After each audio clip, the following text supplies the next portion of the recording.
Well, hey, folks, what started as a peaceful family hike through Devil's Den State Park turned into one of the most brutal and perplexing double homicides in Arkansas history. Cristen and Clinton Brink, devoted parents and recent transplants to the area, were savagely stabbed to death in front of their daughters. But this wasn't just a random act of violence. It may have been the collapse of a killer's fantasy. So let's go behind the scenes and look at how this happened. Let's talk about the accused killer, Andrew James McGann, a former elementary school teacher with a troubling past, a past that may have gone from classroom to killer.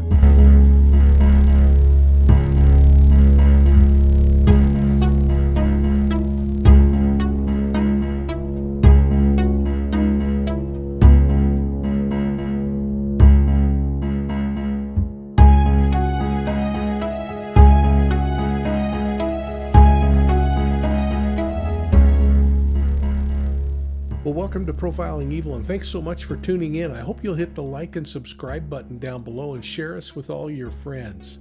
Now, it was July 26th, 2025, when Clinton David Brinks, a 43-year-old man, and his wife, Cristen Amanda Brink, she was 41, they embarked on what should have been a serene family hike at a place called Devil's Den State Park in northwest Arkansas.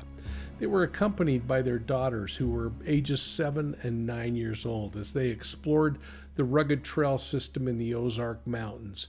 It's a region that's celebrated for its natural beauty, but it's also notorious for its lack of cell phone coverage.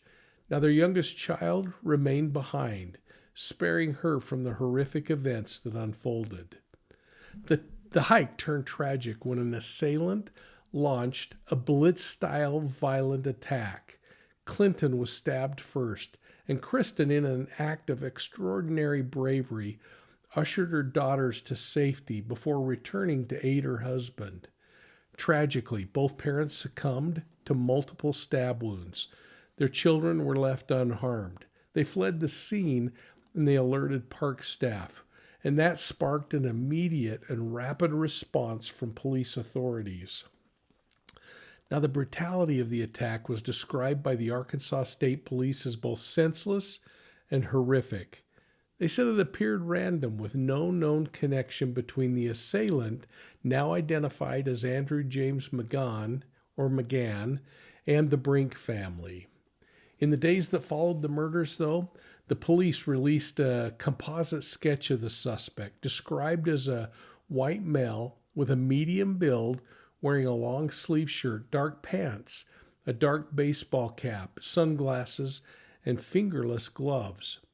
They also identified a black four-door sedan, its license plate obscured by tape, and that vehicle was seen leaving the park right after the murders. Now, these came on from not only the children, but other people who were in the area. Tips flooded in from across the country, reflecting both community shock and an urgency to apprehend the perpetrator, which should be an understatement. Well, on July 30th, the investigation culminated in a little place called Springdale, Arkansas, just 30 miles-ish north of Devil's Den. Surveillance footage and vehicle records led authorities to a little barber shop where Andrew James McGann, this 28-year-old school teacher, was arrested midstream in his haircut. In fact, the police walked in, asked whose car it was, and he said mine, and they immediately went over and arrested him. He hesitated at first, but then admitted it was him, and police quickly took him into custody. Now, forensic evidence is going to prove critical in this case. The killer, allegedly McGann, sustained cuts on his hands during the attack, leaving blood at the crime scene, and that blood matched his DNA. That was announced in a press conference.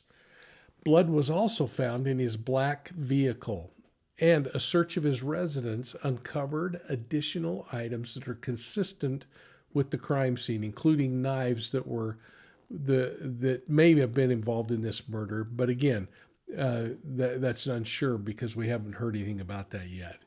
During questioning, though, this is the important part. McGann confessed to the killings, though he provided no clear motive, leaving investigators to piece together the why behind this tragedy.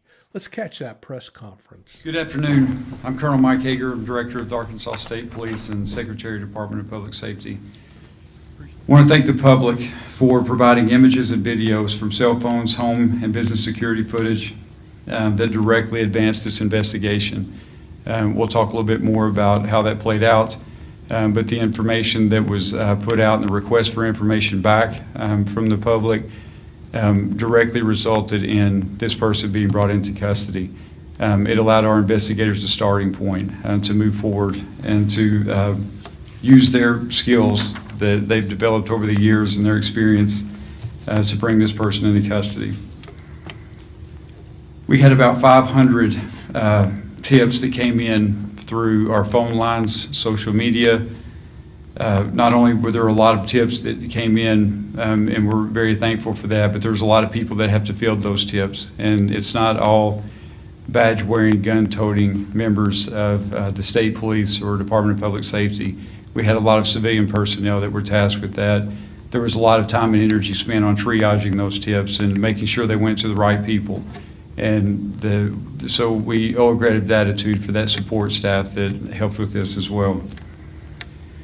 Although everyone is innocent until proven guilty, we did confirm this morning that our suspect's DNA has been a positive match to the DNA that we suspected to belong to our suspect at the scene. During an interview with investigators, the suspect indicated that he did commit these murders. We executed a search warrant at his residence. There were articles found there that are consistent with being involved in this particular crime, and I will let Major Rhodes speak more of that or more to those details. We do believe he acted alone. We have absolutely no reason to believe that there is anyone else involved, and we do not anticipate any future arrest or any other arrest beyond this suspect. I'm going to go ahead and pass off to Major Stacy Rhodes. She can walk through a little bit more of the information, and I'll return to the podium and we'll answer any questions we can. Thanks. Well, good afternoon. As he indicated, I'm Major Stacy Rhodes. I oversee the Criminal Investigation Division for the State Police. And I kind of want to walk you through how we initiated and progressed through our investigation. So, as you all know, we responded to a call for service at the state parks. Two young children were found and indicated that something had happened to their parents on the trail. That initial information that came from the kids gave us our first starting point, which was a description of a suspect. There was another witness at the park that we encountered that gave us additional information about the suspect and a particular vehicle that he was seen leaving the park. With that, we took the information, completed and let me kind of, we'll start there. So from there, we had a pretty good description of our suspect. We did our initial release. Other witnesses came forward that were on the trail during the time that the murders occurred that did not see the murders, but brought forth video footage, photographs that they had taken on their day trip to the park. From that, we obtained a photo. We interviewed witnesses and were able to compile a composite sketch of what we believed our suspect looked like. With that, we received dozens and dozens of tips. With the initial vehicle information that we received, it being a black sedan, one of the initial descriptions was that it was sporty. From that, we received well over 5 or 6, maybe close to 10 videos of this particular car from homes and businesses along the routes in and out of the park. So we were able to ascertain that a pretty good description of this vehicle. So with that vehicle information, that became critical in identifying our suspect. So with the photos or the tips that came in with the composite and the photo, as the colonel said, we received over 500 tips. And initially we were using the names and information to come out to compare with, did they have black vehicles? Did they meet a certain criteria of vehicles? But as we began to hone in on the vehicle, it became clear that it was a Kia Stinger. And we used that information to vet various owners. And our suspect was identified. And with that, we sought him out and we located him at a local barber shop there in Springdale. We took him into custody. And with that, we spoke to him, and he made statements indicating that he had committed these heinous acts. And our job didn't stop there. We executed a search warrant on his house and also on the vehicle. We are still waiting a lot of testing at the crime lab. But as the colonel said, DNA that was recovered at the initial crime scene matched his DNA that we pulled last night. So here's the suspect, Andrew James McGann, a 28-year-old resident of Springdale now. He was a teacher candidate hired by the public school system there for the new year that was just set to begin. His teaching career spanned multiple states and multiple years, raising question over the idea of the vetting process in the education hiring system. So going back 3 years earlier, McGann taught fourth grade at a place called Flower Mound, Texas. During his time there, a number of parents described him as emotionally distant and frankly disinterested, noting his curt one-word responses. Concerns were coming up about his classroom management, his professional judgment, and alleged favoritism toward female students, often asking those students to come and sit on his lap. All of this prompted internal investigations, and while no criminal behavior was substantiated, McGann was placed on administrative leave back in 2023, and he resigned shortly thereafter. He then went to work for a place called Broken Arrow, Oklahoma.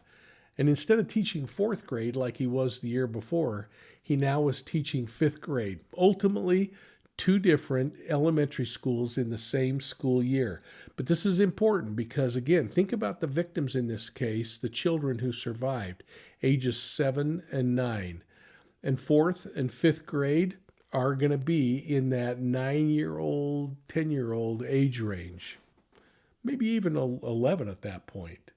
But both districts confirmed that he passed the required background checks, and he left voluntarily in that job and left for this job in Arkansas. However, posts on X are suggesting that there were lingering concerns about his inappropriate behavior with these young students, though the claims lacked official corroboration. So here we are, 2025. He was hired as a teacher candidate, and he was set to start teaching in Arkansas. Now, the school year hadn't started yet, so he had not had contact with children. And despite passing background checks, McGann's frequent moves across all these school districts, 3 in 3 years, actually 4 schools in 3 years, coupled with reported boundary concerns, suggested a pattern of instability. Again, think about it. The parents and former colleagues were noting his cold demeanor and describing him as the most standoff teacher they had ever encountered. These red flags, while not criminal, should have raised question about whether the schools were adequately addressing these early warning signs. Now, the randomness of the attack, coupled with the McGann's behavior, invites speculation about his psychological state and motives. His impulse or his premeditated act against strangers in an isolated setting suggests there was some premeditation, although a very opportunistic type of criminal. If you think about his attire, those gloves, sunglasses, taped license plates, they all indicate an attempt to obscure his identity. And it supports this idea that there was a level of pre-planning. His use of knife, that suggests a personal, hands-on approach to violence, often associated with rage or a need to really control and be there right in the face. Now, there doesn't appear to be any connection between the predator and the Brinks family, and this points to a random act, but the presence of those young girls raises questions about whether they were truly the intended targets. One consideration when thinking of McGann's crime motivation or this victim selection process could be built upon his first target, the father, Clinton. Now, it could be theorized that eliminating Clinton first would result in immediate compliance from Cristen and from the children. So in some predatory fantasy minds, the structure of the crime they're putting together, the idea of neutralizing the male presence is seen as a necessary step to gain psychological dominance over the other victims. But Kristen's actions absolutely obliterated that expectation, because rather than freezing, rather than submitting, she grabbed her daughters and she ran.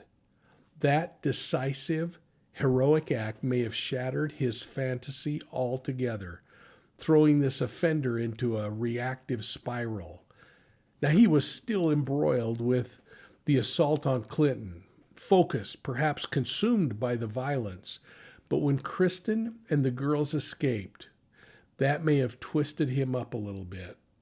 And then, to make matters worse, moments later, Cristen made the unfathomable decision to return and help her husband, stepping back into mortal danger. Now, her return likely derailed whatever fragments of control McGann might have imagined that he had. A plan that started with calculated preparation, but now had descended into improvisation and bloodshed. Now, this breakdown between fantasy and reality is a hallmark of disorganized killers. It's possible McGann envisioned a controlled, dominating interaction that unfolded when, in its entirety, in this completely chaotic way, completely away from what he fantasized. But when Cristen returned, she wasn't just returning. She was an unsubmissive victim. She was a protector, a fighter. And as both parents succumbed to their injuries, the killer likely just fled the scene, not able to finish the fantasy, perhaps trying to escape the ruins of one. Now, the thing that troubled me was McGann's calm demeanor during his arrest and the reported emotional detachment that he had as a teacher. It all aligns with psychopathy or disassociation, this idea of empathy or emotional flatness.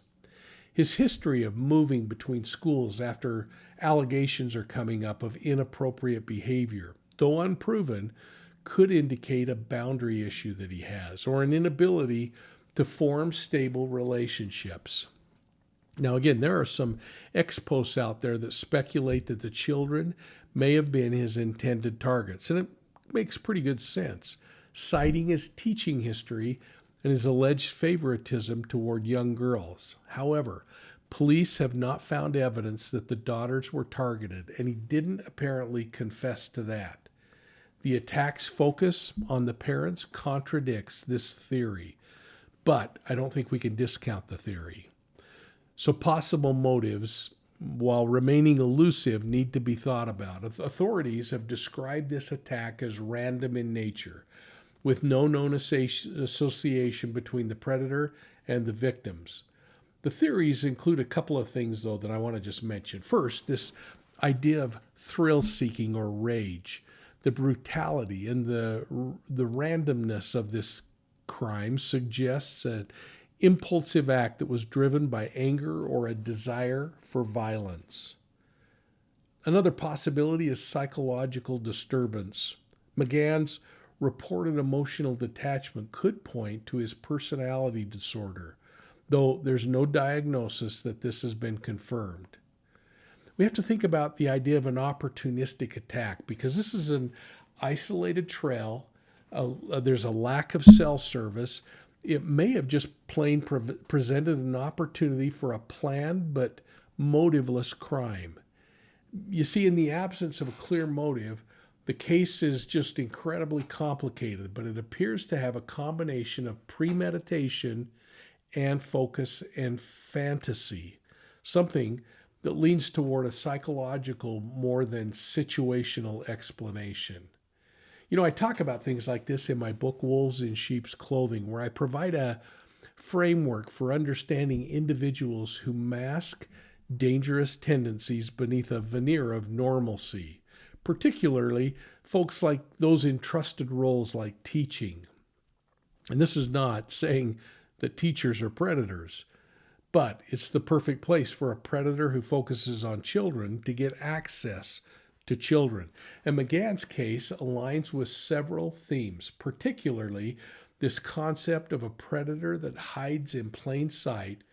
My book emphasizes how individuals often exhibit subtle but persistent red flags, flags of emotional detachment, boundary violations, or an inability to form genuine connections. These are things that can go unnoticed or unaddressed until a catastrophic event occurs. Now, McGann's history mirrors this. His reported cold demeanor, the one-word responses, the allegations of favoritism toward young female students, all of it suggests a lack of emotional engagement, a trait that's discussed in the book, and it talks about how predators will compartmentalize their darker impulses.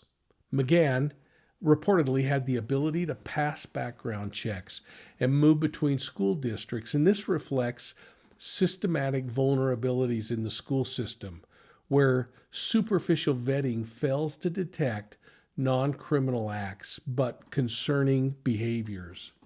Now, my book also discusses how these wolves, people who are exploiting trust, things like McGann as a teacher candidate, place him in a position of authority.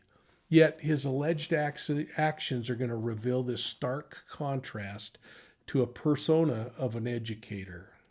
So if McGann is indeed responsible, Wolves in Sheep's Clothing offers insight into how he might disassociate from his violent actions.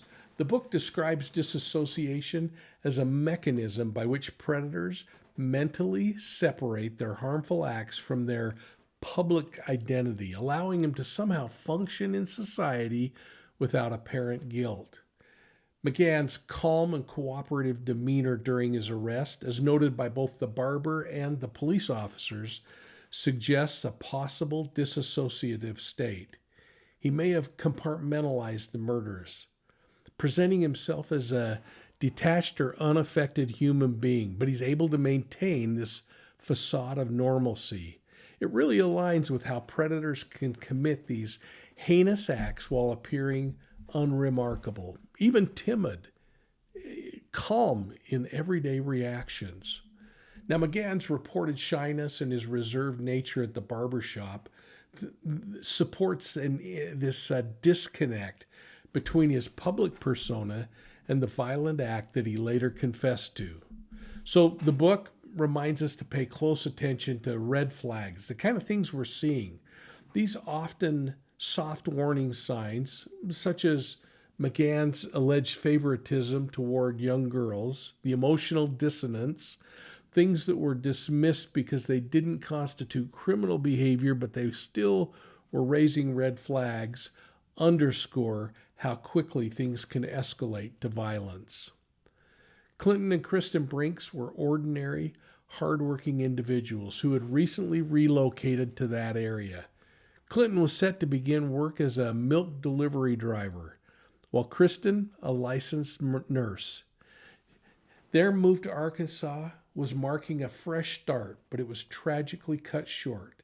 Their lack of prominence or enemies underscores the randomness of the attack. So in this case, it seems like the forensic evidence is going to be pivotal in linking McGann to the crime. We know there's blood from McGann's hand injuries, and it matches DNA at the crime scene. It provides definitive proof that he was there. There's also blood recovered in the car and items found at his residence, including knives that corroborate his involvement. And the surviving daughters, they have provided eyewitness accounts of someone that looks like McGann at the crime scene.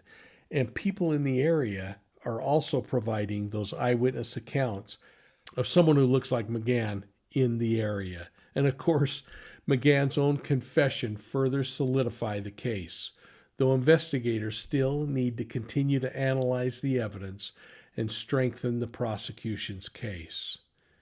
So on August 1st, 2025, McGann appeared in court, confirming his name and receiving his public defender. He's charged with 2 counts of capital murder, and the state is saying they're going to pursue the death penalty on this case.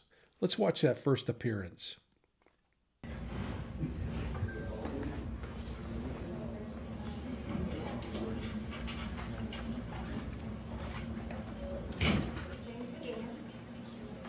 Yes. You're in front of me today, sir, for your first appearance under Arkansas Rule of Criminal Procedure 8.1. You have 2 charges currently pending against you out of the Washington County Circuit Court, both for capital murder. You should know you have the right to be represented by an attorney. A free attorney will be appointed if you can't afford one. You're not required to say anything today. Anything you say can be used against you. You also have a right to communicate with your counsel. Your family or friends, and a reasonable means will be provided for you to do that. I've been presented with an affidavit of indigency this morning from Mr. Parrish. I'm going to sign off on that and appoint the public defender's office to your case moving forward to represent you. In honor with that said, once the court is appointed, the law requires I appoint 2 attorneys to represent him who are death qualified. I will be doing something like that, 7 to 10 days to do that. Yes, certainly, Mr. Parrish. I'll give you his next court date when we finish this. The bond is set at no bond right now with your next court appearance for August 25th of this year at 7:45 a.m. That's going to be your arraignment date at the detention center. There's been a finding made that probable cause exists at a detainee that was made by a judge previously.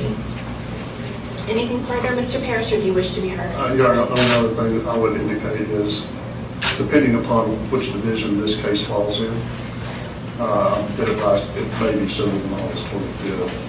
We don't know. We're aware of that, is what I'm saying. All right, very good. Anything else from the state or anyone else? Your Honor, we'd ask that you have the conditions if while detained or if released, the permitted no contact direct or indirect payment for the Brinks family.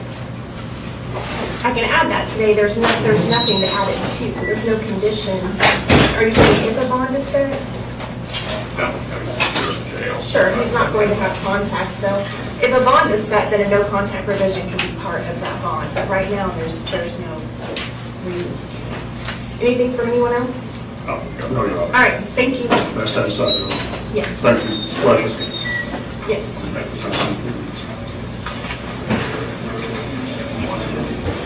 The Brinks murder have reverberated throughout Northeast Arkansas, leaving a community absolutely heartbroken. You know, even the governor spoke about this thing. And the Brinks children, they're now in the care of relatives. But this case has sparked scrutiny over school district vetting processes, and it highlights several critical issues. Number one, the apparent lack of motive underscores the unpredictability of such attacks, challenging the community's need to balance safety with the freedom to just get out and enjoy public spaces. Now, McGann's teaching history also raises concerns about how schools handle non-criminal but troubling behavior, prompting calls for reform in teacher vetting and monitoring.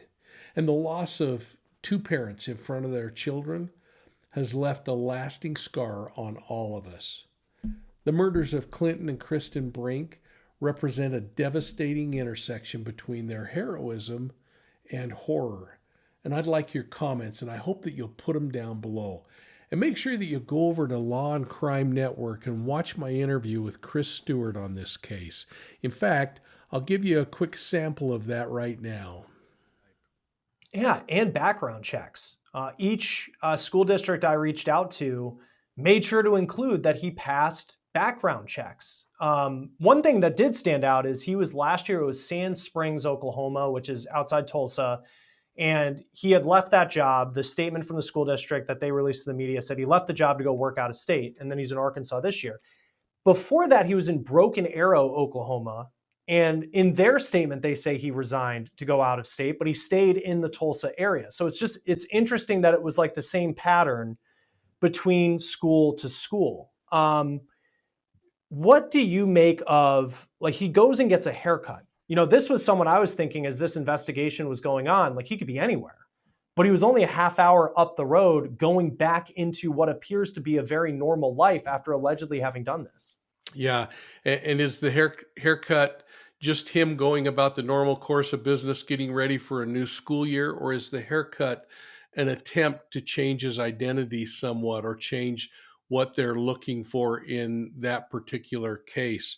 The other thing that becomes really interesting is whether or not this event that occurred, the murder of this mother and father, if it was a targeted kind of an event or if it was opportunistic in nature, and who were truly the targets. What was the purpose of it? And I think we're going to find out more about that as this goes on, and I know a lot of people are focusing and wondering if this has to do with the children of those parents who were murdered. And we just have so little information at this point that we don't know. But I'm always a guy that likes to cast balance in these discussions and talk about things a little more on a level playing field while we wait for evidence to really come forward to help us create real theories.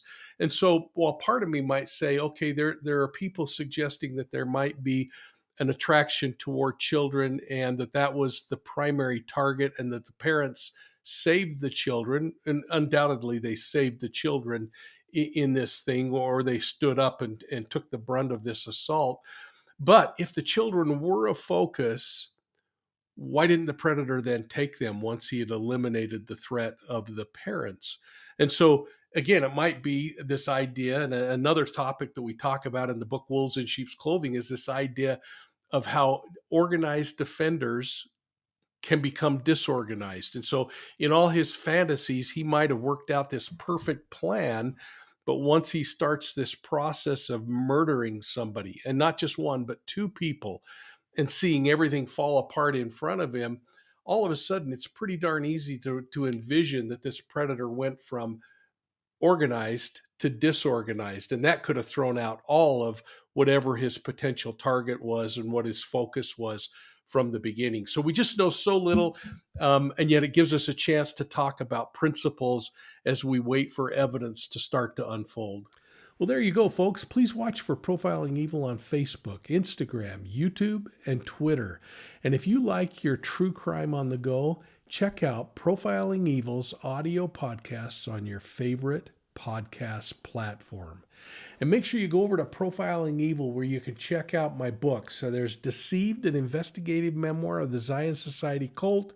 She Knew No Fear, the story of my great-great-grandmother's murder in 1891 and how I solved that thing 130 years later. And of course, my newest book, released just in the last couple of weeks, Wolves in Sheep's Clothing. It is a book written for you, the true crime enthusiast. So thanks for watching Profiling Evil. We'll see you soon at the next crime scene.